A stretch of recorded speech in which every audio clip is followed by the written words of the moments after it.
Good afternoon. My name is Jeff Blum, the author of the book is Cross the Answer. It's Saturday, January 28th, 2017. And the topic of this 6-minute sermon is, where do we go from here with our free will? Where do we go from here with our free will? Well, you only have two choices. You were born with your free will in the image of God to do what you want, or you can take that will, trade it in for a better will, which is God's will for your life. He only teaches you his free will under the new covenant. Either what would there be a need for the new covenant for? If you want to think about it that way. I do want to think about it that way because the cross is a very important, pivotal role in history that sets a time clock for when the Bible says Armageddon comes and all things are finished. Now, who's responsible for Armageddon as far as who the players are and who the Antichrist is and all that? I don't know. The Bible isn't specifically clear about that. But I do know that the Bible says a house divided against itself cannot stand. I do know that God has a plan, and it is his will that the devil suffers forever in the lake of fire. I do know that there are people, even in the church, that will align themselves with an identity that will move away from God. That's their free will. I do believe that some will be manipulated. Why, in my opinion? Because they never sacrificed their will for God's will. They never learned the new covenant. They weren't protected. They couldn't see what God can see, and they went with where the population was growing. It's not a good idea. So, understand that even God can take a man who, like Trump, who has certain views that has riled up a large majority of the world. He can take a man like him and he can change him forever to serve him in such a way that even the people that voted for him would be sickened by him. How do I know this? Saul is a man who persecuted the Jews in the Bible. On the road to Damascus, had an encounter with Jesus and had his name changed and everything about him changed, and he became Paul and became a great advocate for the Jews. So, yes, Donald Trump's doing a lot of great. This is not a political sermon. Donald Trump's doing a lot of great things. This is true.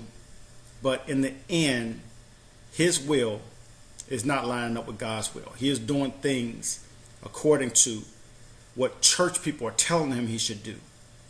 But my message to you, Mr. President, and I believe one day you will see my sermons, is that you need to substitute your will for God's will. Find out the plan that God has fully for you, even as president. Let him lead and guide you in such a way that there is no denying that you hear the voice of God, your creator and my creator. You're in a powerful position, and I pray that God's will be done in your life, not the God's will that these church people are talking about. God bless them, but it's too divided. The church is too divisive at this point. We can only unite under free will, our free will, laid down at the feet of Jesus, laid down at the feet of God, and pick up his free will. Follow him, the will that he has for our lives individually, that we all may be happy, we all may be taught by God to make this world a better place. Okay, free will is a powerful thing, people, but God's will is better. Free will is what God gave us. Freely we give, freely we receive, but God has a better plan. But you have to freely choose his plan. So you can say that you're following God and show up every day in church and only do what the pastor says, which will only say you're following the pastor or you're following what your denomination says. It is your free will to choose.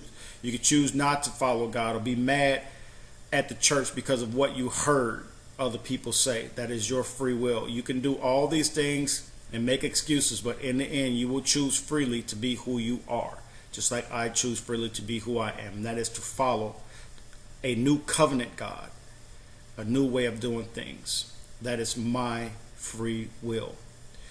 Well, this is the sermon on free will. Things need to change, people. The churches are not going to unite. Get that out of your mind. It ain't ever going to happen. That is a man-made creation. Even Jesus didn't create a church. The Bible has been manipulated. You are right. That's why God, in my opinion, has left the new covenant out, hidden, where no man can take it, no devil can manipulate it. You have to go to him for it. You have to go through the cross. You have to go through the Son. That's where you will find God. That's where you will find his new covenant.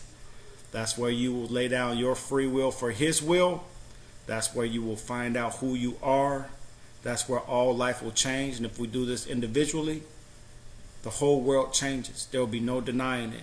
And there will be more of us, those who know God's plans for our lives, and those who are manipulated by other people's plans and divisiveness. We can do this collectively by choosing God.